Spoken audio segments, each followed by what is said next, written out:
What do you think transit is like in Liverpool, England, or in the Channel Islands?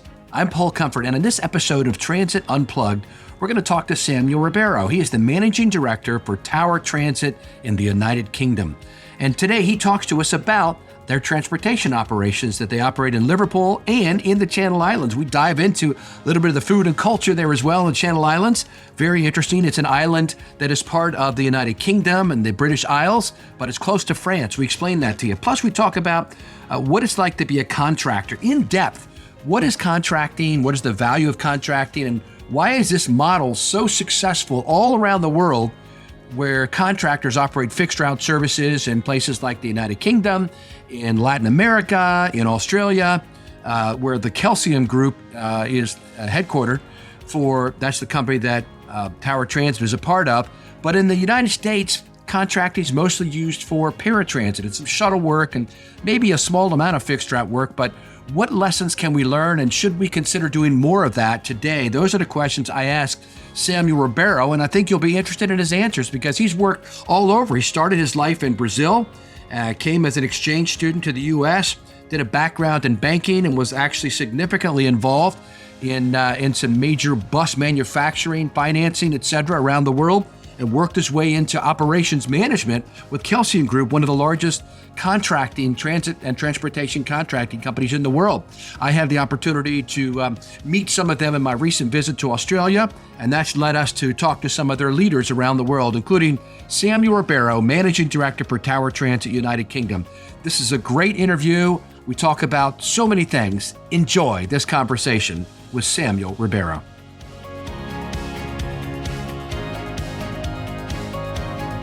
Great to be with you, Samuel. You're calling in from London, and I'm doing this from near Washington, D.C., the two capitals of our countries. Thanks so much for being on the podcast with us. Oh, thank you very much. It's quite a nice day here in London. Sun is shining. Yep, really good to be here. You're going to enjoy it, huh? How long have you been there in London, and what do you do? Yeah, I'm the managing director for Tower Transit, which is a bus operating company part of the Kelsian Group. I've been with the business since 2017, and I lead the business here. We have a couple of bus operating businesses, one in the Channel Islands and one in Liverpool. So I lead and run those companies, but also support the group in terms of the growth activities here in the region, both from an M&A perspective, but also in terms of tendering and organic growth opportunities. Yeah, so for those around the world, I mean, I think everyone knows the name Andy Byford.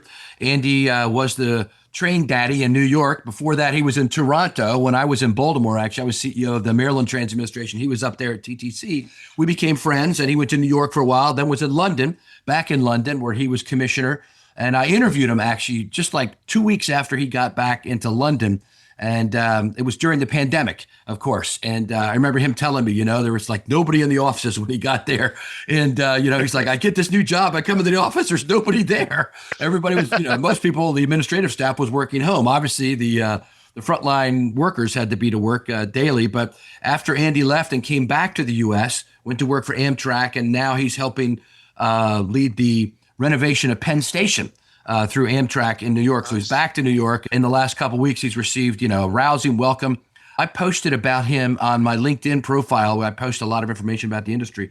I got over 50,000 hits on it, which is a lot for one of my posts, because people are very interested in all things British, and especially Andy Byford when he came over here. After he left, a great guy by the name of Andy Lord took his job in 2022, I think, and has been the commissioner. And they both explained to me this franchising model, which we'll get into in just a minute. And I understand that it's expanding even further there in the UK. But the Transport for London, as most folks probably know, it's part of the government of the City of London under the mayor. Yeah, and it is really the largest public transportation system network in the world, and clearly the most admired in the Western world. We all look up to TfL as, somebody that's got their stuff together and doing an amazing job. And one of the ways they do it is through this franchising model, right? It's a little bit different than the way we operate here in the U.S. In the U.S., most of our fixed route bus work is operated by the government or quasi-government agencies. Some of it is contracted out, some of the paratransit for people with disabilities, and some of the fixed route, but not a lot. But Samuel, that's not the way it is over there, is it?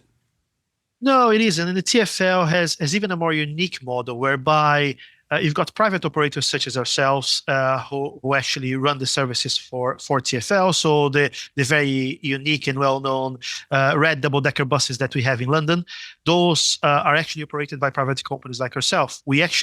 Tower Transit was established in 2013, and we ran those services for TfL for about 10 years. And it's very much that in TfL, they actually tender route by route, and the bus operators bid for that. And then they used to be 5-year contracts, 5+2. Now they're 7-year contracts. You actually run each contract, and after the end of that term, you can come and bid again. And up until recently, there's about 10 different bus operators tendering the market. There's been some consolidation, some exits in there. But it's very much a unique system where the government tenders the services and the private operators bid for it. Elsewhere, in the UK, with this franchising model and what we operate both in Singapore and Australia as well, is authorities tendering a region with a few depots or one depot with loads of routes. So you actually, when you're operating a region in an area, in a city, rather than route by route, which is very unique and specific out of London. But very interesting, and again has been vastly successful for TfL for so many years. As you know, I was recently in Australia late last year and got to meet with some of your top leadership, and actually went to one or two of your depots there. And I got to tell you, I was very impressed. I'd heard of Kelsian, but I'd never really, visited operations, et cetera. And so I was super impressed with the work you all do there. As you know, here in the U.S., I'm the executive director of a group called the North American Transit Alliance, which represents the 6 largest contractors in North America. So, and I've worked, much of my career, I've worked for private contractors, in addition to the other half working for the public sector. So I'm really familiar with it and think it's a model that we could learn some from here in the U.S. Actually, just recently I had Graham Lee, your group CEO, your new group CEO, on the show, and it was a fascinating interview. Of course, he'd come from the U.S. where you all had bought some companies here, motor coach companies, and is over there. So tell me a little bit more about your company, Kelsian, because I am very impressed with it. Yeah, so we run operations in Australia, Singapore, the UK, in the US. There's quite a big ferry operation and some tourism operations in there, but the majority of what the group actually operates are bus and motor coach services. And most of what we do, our bread and butter, is actually operating this type of franchises all across those jurisdictions. I think the first one for the group was Transit Systems, which is the name of the business in Australia, the bus business. It was actually down in Perth in 1995 when Australia was starting this franchising process, so about 3 decades ago, and it became very successful in Australia. Perth became sort of the model case for the country, and sort of that sort of spread across Australia. And of course, the business grew together with that. And it's not very much different than what's happening in the UK now, 3 decades later. We had most of this, what they call combined authorities here, big metropolitan regions such as Manchester, Liverpool, West Yorkshire, South Yorkshire, those areas, which have, as of 2017, funny enough, been given the powers to be able to tender their services, their bus service, which they didn't have the powers before. And it took some time for them to understand how that can be done and the best way to do it. But Manchester just tendered some of their services recently. Liverpool is tendering them now, and all of those big combined authorities are all following suit. And sort of what they're saying is bringing buses back into the control of those authorities and eventually tendering them now and being able to manage how the private operators deliver those services day in, day out in their cities, rather than what happens now here, which is privately led, so deregulated mode, whereby the operators themselves decide the frequency, the buses they're going to put, somewhat the fares that they're going to practice as well, and it's regulated privately through competition. And that is now about to change to become regulated by the government and those authorities. Interesting. Yes, I've heard about this change. Just a couple more discussion points on this model of franchising. While you're talking, man, I was just thinking, this is really the way it is almost everywhere that I've been. So I was in Sao Paulo, Brazil, a year ago, and spoke at a conference there, a bus conference. And I know we'll talk about your background being from Brazil.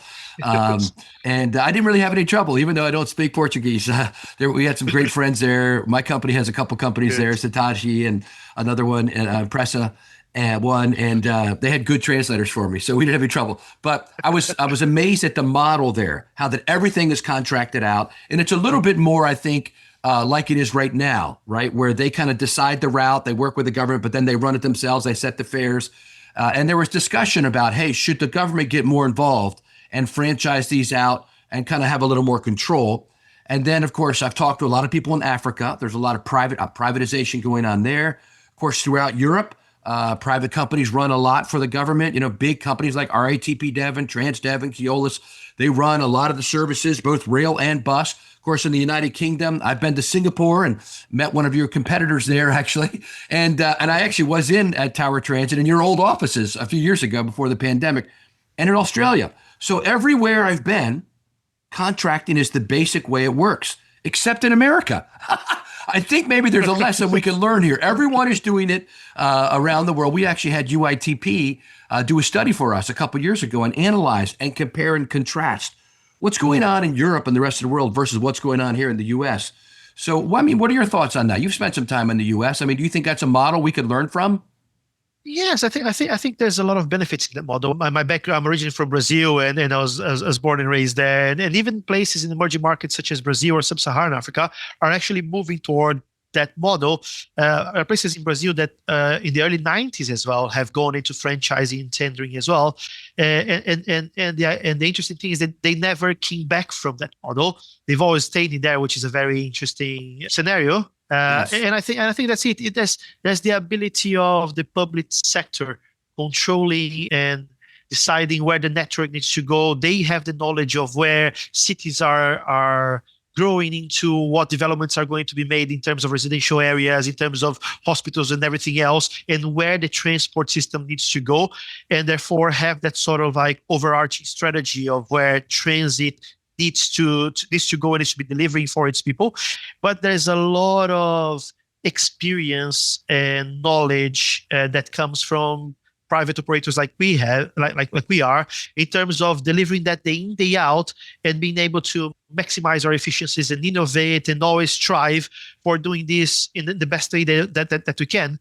And even with changes like are happening now in terms of zero emission vehicles, electric, hydrogen vehicles, all those changes are things that the private sector gets very quickly to grips with, and very soon starts delivering those things on the ground, and things that normally takes a bit more time when the public sector is actually trying to deliver those services and pushing it through. I think my knowledge of the US market as well is there's a lot of federal grants and funding coming through it, and therefore that's what sort of keeps those public operating companies delivering the services in and out. But I think if there was an ability for that to then be passed on to private operators, you see a lot of competition, a lot of people like ourselves and others who've got experience and knowledge of delivering that efficiently, day in, day out, and taking best practices from all these places you've mentioned. There are a number of things that we've developed in the UK that we've actually pushed into Australia, that Australia developed and went into Singapore, that Singapore developed on their side and then pushed into the UK. And those best practices across our group are shared constantly. Hey friends, it's Paul Comfort, host of Transit Unplugged, and I've got some exciting news to share. Did you know that Transit Unplugged is now a hybrid podcast experience? That's right, we're not just in your ears anymore, we're on your screens too.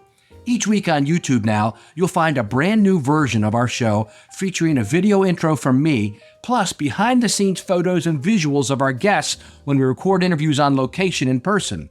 From transit centers to waterfronts and boardrooms, we're taking you there visually, adding a whole new layer to the storytelling. And the response so far has been amazing. Thousands of people are already watching and listening on YouTube, and most, get this, are watching on their TVs. So if you haven't yet, take a moment to check us out on YouTube.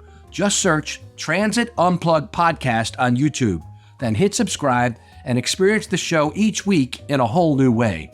We're making transit media more dynamic, more accessible, and more fun than ever, and I'd love to have you along for the ride.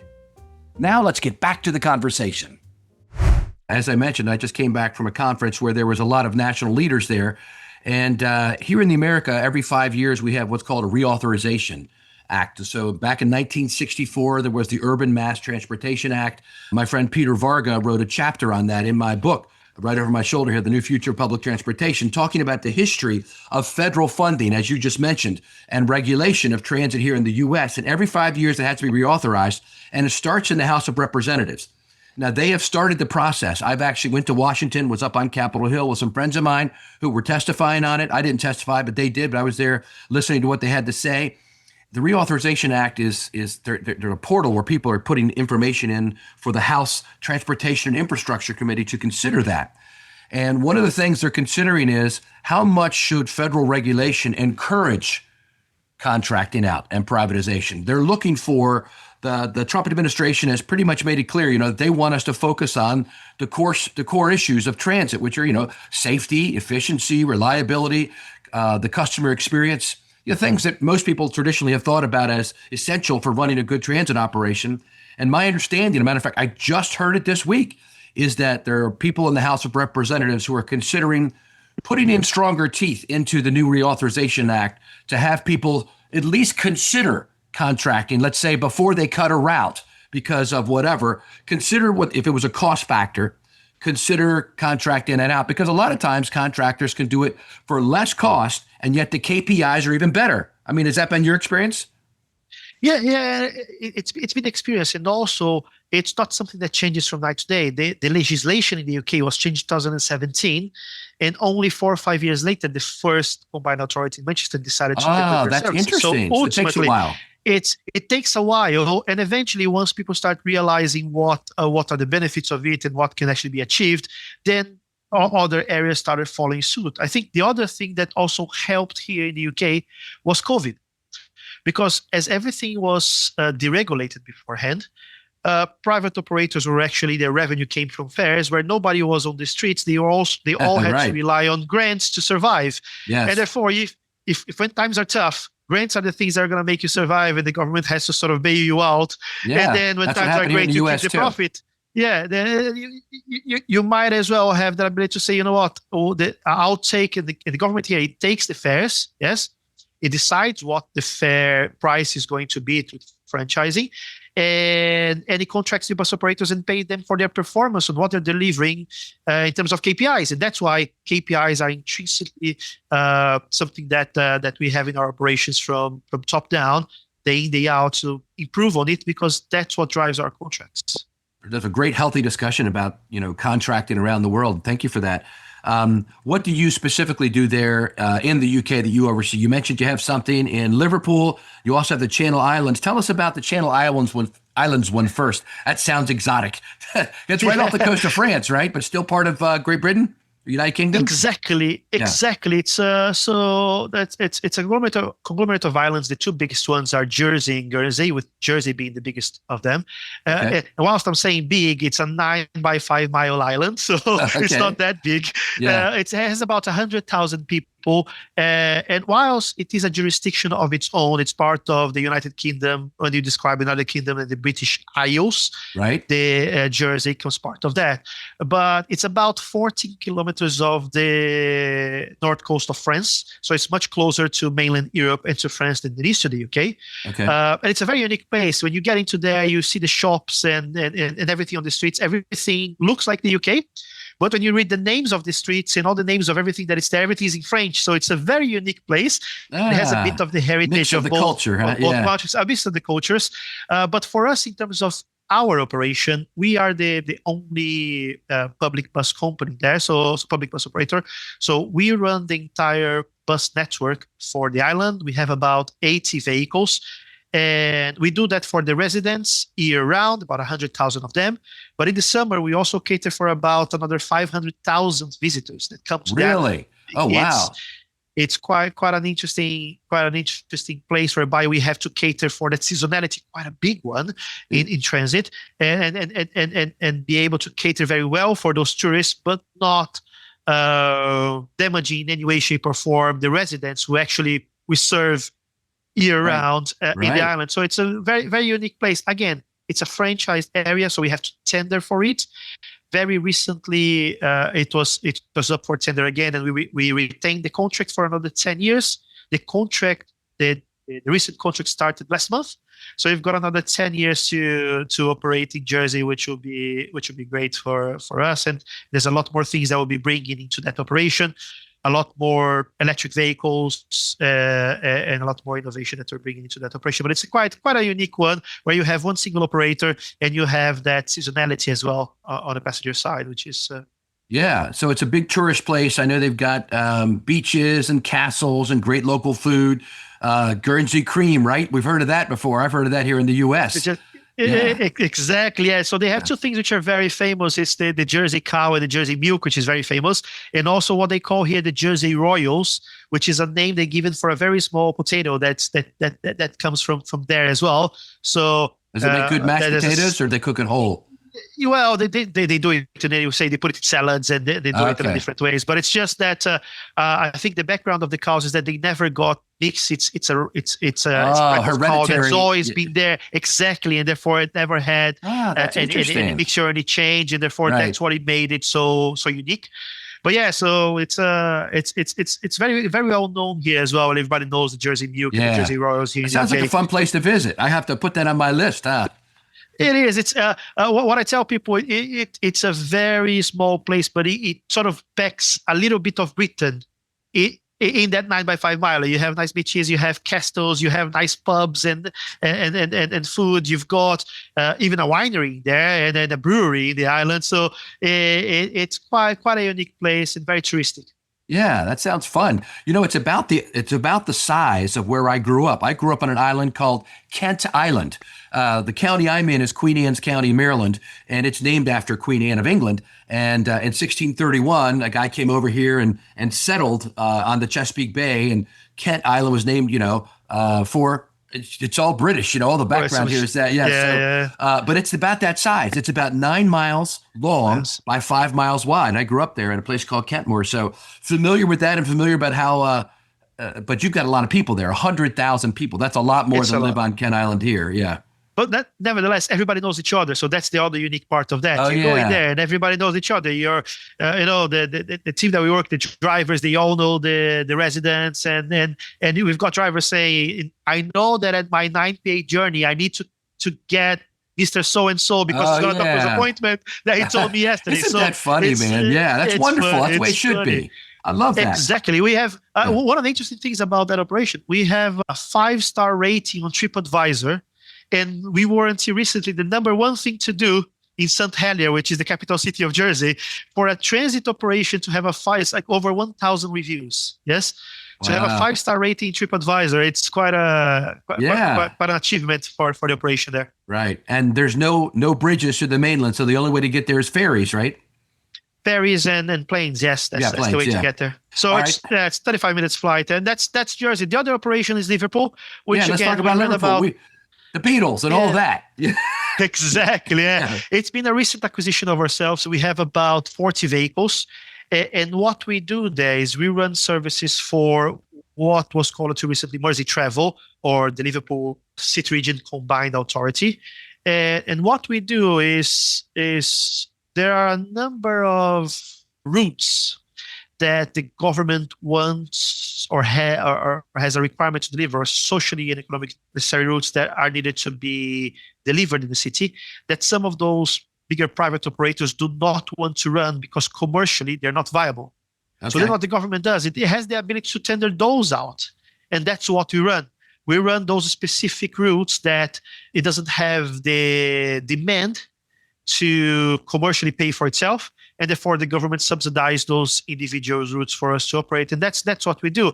Even though we are a small business, about 40 vehicles, we're still the third largest bus operator in the region. There are two big ones, and Highton, that's the name of that operation, is the third largest one. So yes, for us it's about learning about the operation there, learning about the difference in terms of the community, the drivers, the staff, and the routes, because Liverpool is about to tender their operations to franchising. Therefore, it's quite a great learning curve for us. That is interesting. I think a buddy of mine, Adam Leishman, used to be there at Tower Transit back in the day, maybe like 10 years ago or something like that. And then he went to Hong Kong. Yeah, Yeah, yeah. ex, Did you know him when ex, he was there? yeah, yeah. I know him. I know him. Yes, Yeah. I work with him, and then I think it was a few years ago he left. He left the Right. business, went to Hong Kong, Yeah, I and went to Hong Kong. Yeah, he's invited me to that's, come over there. We're thinking about doing a documentary next year, me and a couple guys with our company called What's Wrong with Transit America? Why only 5% of Americans ride public transportation? Because, that's the case. I mean, yes. less than 5% of, there's 330 million people in America, right? Less than 5% of them ride transit regularly. And we're trying to figure out why. Why has it been kind of sidelined? It really helps the people that do ride it. But like Hong Kong, I think like 90% of the people there ride. Is it that way Ex- in United Kingdom? Do you know what the percentage is? A higher percentage than 5%, I imagine, that ride transit, yeah, right? In London? well, in London, it's very specific. For instance, Yeah. when I moved from Brazil to the UK, I never saw the reason to actually get a driver's license and actually buy a car. So Interesting. ultimately, I Yeah. still don't own a car.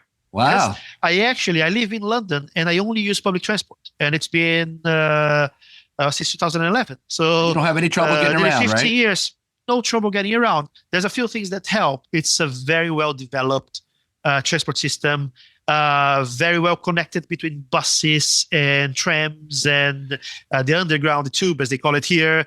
And Yeah. so everything works and it's very quickly and easy to get around.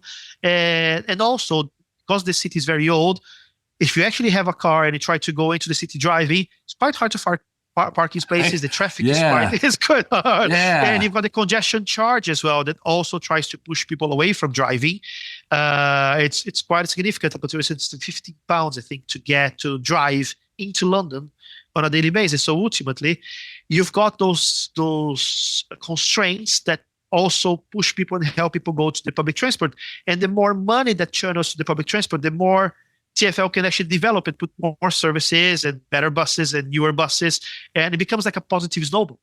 Yeah. So that's where it's headed then, it looks like. Is that what you're saying? That you think they're not going to do it by route anymore? They may move to by region, or are they going to stick by Uh, route, or you don't know? it, well, I don't know about TfL. The one thing for TfL is that the more operators they have in the system, the better it is in terms of people tendering when you're doing by route. And there Okay. has been some consolidation recently that reduced the number of operators. So they haven't said of changing I got you. their approach. But every single other city region in the UK seems to be going for the regional approach Yeah.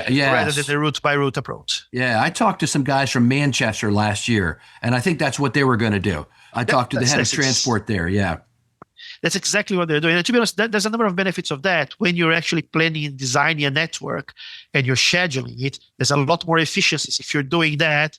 If you have one depot and all the routes near that depot are operating from there, there's a lot less dead mileage for the buses. There's a lot less dead and wasted time for the drivers who come to the depot to sign on and then have to go and meet the bus. So it's a lot more efficient if you do it like that. And that's why Singapore, Australia, South America, and the other cities in the UK seem to be going that way. Yeah. I loved my time in Singapore, man. I visited there. We did an episode of Transit Unplugged TV there. The Transport Authority is great there. They have some great leadership as well. And I love the spicy crab. Have you been there? Have you visited your operations there in Yes, I've Singapore? been Yeah. there. I've been there, and I've eaten a spicy crab as well. So Yeah, man. I've done everything. I've been to Singapore a number of times now to see and actually support our operations there.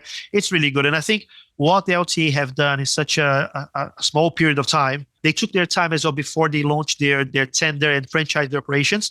They went to Perth, they came to London, to TfL. They literally do their research really well done before they actually implement something, and they know the next stage of what they're trying to achieve. And I think we're quite proud to have been the first international bus operator to break into the market in 2015-16. We've doubled the size of our operation in there as well. And I think we're Wow. quite proud to be part of that journey with LTA and sort of striving forward. It's not hard to say that in a very short period of time, 10 years, they are achieving more than a number of transit authorities globally who have had contracts out for 3, 4 decades. What they have done in 10 years is just unbelievable. That is something. Well, listen, we're nearing the end of our time. Is there anything else you wanted to talk about or share or have a conversation about? No, I think that has been great. I think we covered things from Brazil to the US to Australia to Singapore and the UK. We've gone around the world, so it's been. Well, I know. Really good. One more question I want to ask you. Tell me a little about your background. We didn't really dive into it. I know you're from there, but you came from banking, right? I think that's an interesting place to start.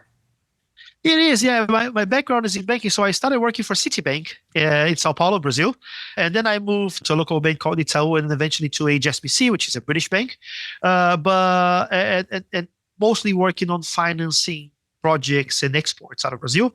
And what happened is there's a huge manufacturing plants for European bus manufacturers in Brazil. They've all went there in the 50s. And all of the buses that are manufactured by the likes of Volvo, Scania, Daimler, MAN, Volkswagen, they, for the Sub-Saharan Africa, Southeast Asia, and South America, come from Brazil. Yeah? Okay. So eventually I find myself financing loads of bus projects, loads of bus clients internationally. Okay. Then there was an opportunity to come to the UK and continue to do that on a global sphere for HSBC. So that's when I moved to here to the UK, 2011.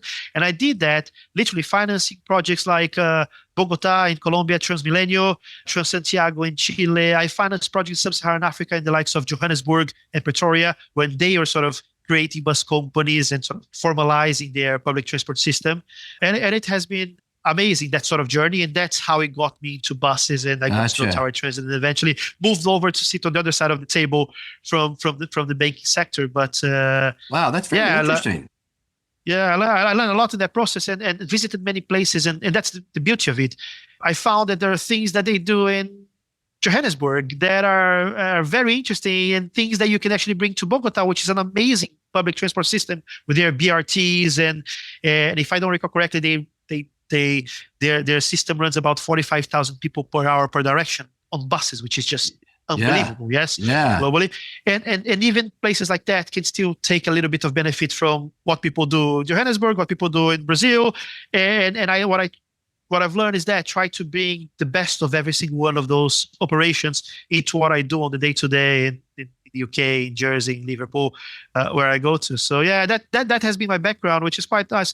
The other benefit as well is when I joined this company, being an outsider into the transit world, it's not necessarily easy, but I think that has been amazing in terms of Kelsian and Tower Transit.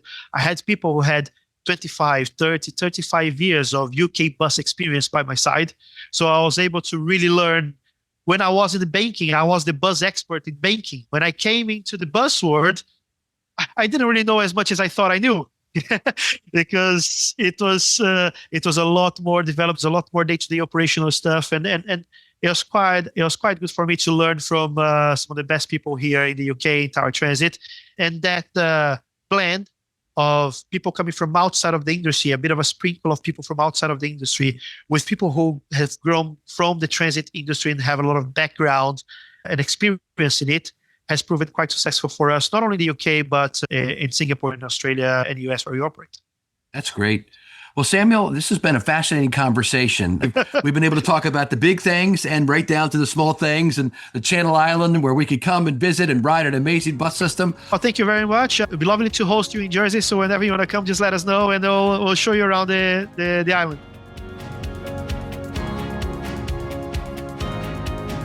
Thank you for listening to this week's episode of the Transit Unplugged podcast. We're so glad you're here.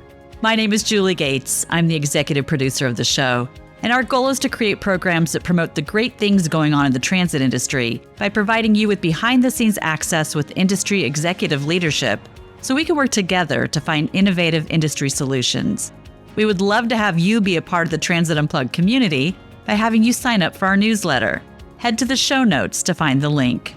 Thanks for listening to Transit Unplugged with Paul Comfort, our favorite transit evangelist, and we'll catch you next week. Thanks for tuning in.